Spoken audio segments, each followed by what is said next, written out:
merci de nous retrouver sur TVBA où nous recevons des invités. Aujourd'hui, un invité, une figure de la ville d'Arcachon en la personne d'Éric Limousin, qui est le président du Cercle de voile arcachonnais. Éric Limousin, bonjour. Bonjour. On vous reçoit là à quelques jours de la Coupe de Noël. C'est la fin de saison qui s'annonce et donc c'est l'heure du bilan.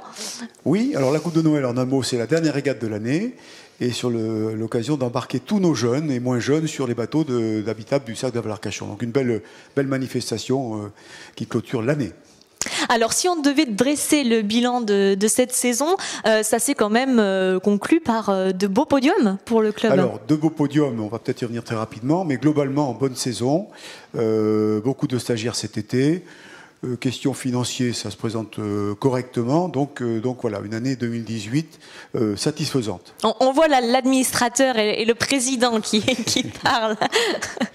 Tout à fait. Alors pour revenir pour les titres, même si c'est pas l'objectif principal, c'est quand même très important pour nos clubs et l'image que nous donnons.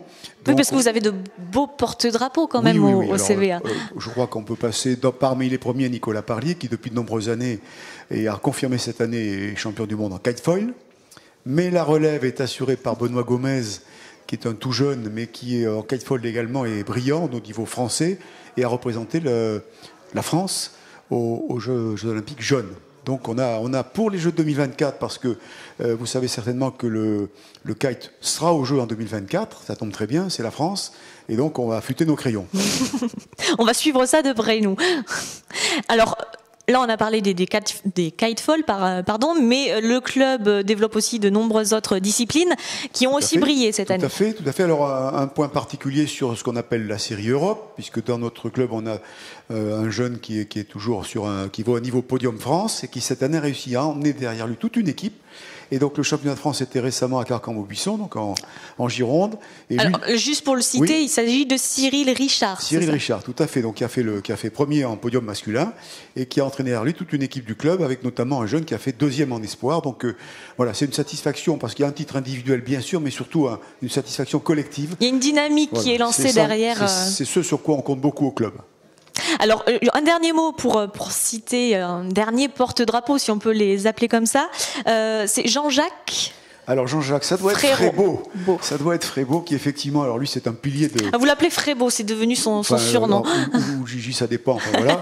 Et donc qui navigue dans la catégorie Snipe, qui est une catégorie répandue en France, mais surtout très répandue en Espagne et dans le monde entier. Donc il court les plans d'eau du monde, et en tous les cas reste le meilleur national depuis de nombreuses années. Voilà.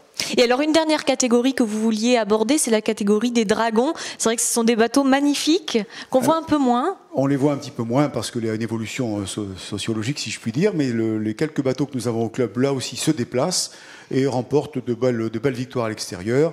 Le Grand Prix de Douarnenez, récemment la Drax Cup à Cazaux. Donc on est content d'avoir cette flotte qui se poursuit et qui se maintient. Et puis peut-être dans nos bateaux et ceux qu'on supporte, on a la voile traditionnelle, puisque la Pinasse Saint-Ferdinand a gagné le championnat du monde du bassin d'Arcachon cet été. Voilà. Après avoir remporté la régate des mers avec Yves Foulon à bord. Donc le titre est resté à la maison. Absolument. Et c'était une contrainte absolue de conserver le titre. Alors on évoquait là les médailles, les podiums, les titres qu'a obtenu le CVA cette année, mais bien sûr la vie d'un club ça n'est pas que ça, et c'est aussi je crois une satisfaction de cette saison, c'est l'ouverture à un nombre déjà grandissant de licenciés. Tout à fait, on maintient, on développe. Alors après, c'est variable selon des adultes, les jeunes, etc. Mais ça se passe très bien. Et ça positionne le club encore dans le top 10 au niveau français. Donc on est content et on s'accroche sur ce point-là. Vous me disiez 1300 membres au CVA. Tout à fait. Et plus de 2000 licences accordées sur l'année. Tout à fait. Parce que certains bateaux qui naviguent dans d'autres communes mais qui n'ont pas de club viennent s'inscrire chez nous pour pouvoir courir, notamment la voile traditionnelle. Alors, deux labels sont venus également conforter le travail des bénévoles du club, parce que c'est aussi des bénévoles qui l'animent tout au long de l'année, et un label notamment Valide Handicapé qui a été renouvelé, et ça c'est, je crois, quelque chose qui vous tient beaucoup à cœur. Oui, c'est important pour nous, puisqu'on a cette activité là depuis quelques années. On avait obtenu le label, on l'a pu le renouveler cette année, et donc on maintient cette activité d'accueil du handicap et plus largement je dirais la solidarité, puisque aussi il y a des enfants malades qui viennent naviguer sur nos bateaux, etc. Et souvent très positif, parce qu'on a certains jeunes qui parfois font l'objet d'un rejet dans d'autres activités sportives. On s'aperçoit qu'on a pu en accueillir à la satisfaction de ces jeunes et surtout de leurs parents ou grands-parents. Donc ça, c'est très positif.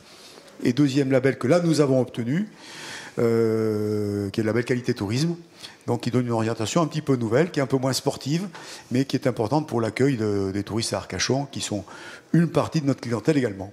Et puis la découverte, l'initiation à ce sport. Absolument, et donc j'espère que ça va nous amener des nouveaux clients, puisque maintenant il faut que tout soit en anglais. Enfin voilà, on a des progrès à faire, et on les a apparemment fait en partie, puisqu'on a eu le label. Voilà. Très bien, bah écoutez, on vous félicite.